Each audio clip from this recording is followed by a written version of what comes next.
Hello and welcome to Daily Records. I am Tommy Burton, and today we are going to be talking about Moondog Matinee by the band. Isn't that very striking, that cover? Released on October 15th, 1973 on Capitol Records.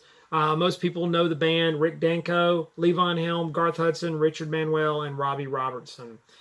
This was an album that came out kind of toward the end of their run.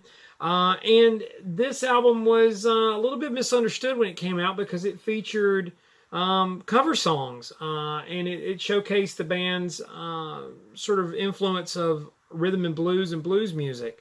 The only thing that might be the exception to that is the Third Man theme, which they recorded on this. Levon Helm later said that this album was really the best they could do around this time because they weren't getting along. They were just in a bad place, and they just weren't in a mood to sit down and write and create new music.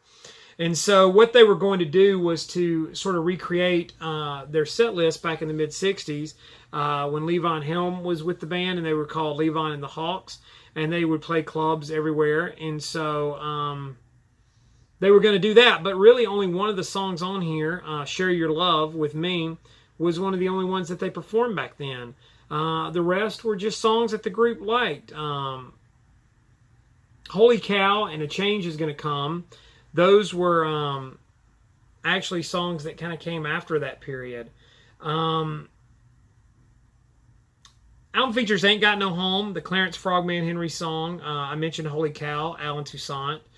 Share Your Love With Me. Mystery Train, the Junior Parker, Sam Phillips. The Third Man theme, which I mentioned. Promised Land, the Chuck Berry song. The Great Pretender, was sung by Manuel.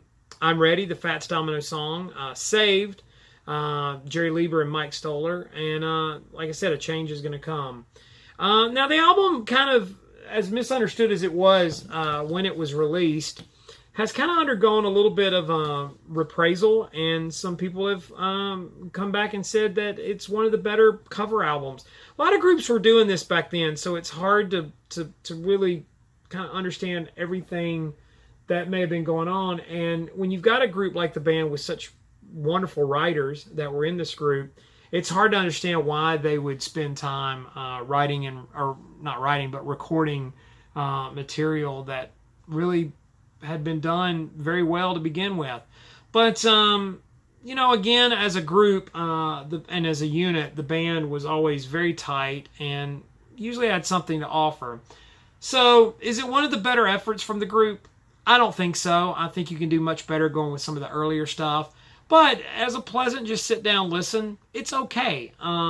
It's not going to blow your mind. But if you find this out in the wild for a pretty inexpensive price and a good, nice, clean copy, I recommend picking it up. Fans of the band are going to have it anyway, so that goes without saying. But I would say for the uninitiated, you can pass this over. But if you're into the band's music and you like that style, you might find this worth a listen.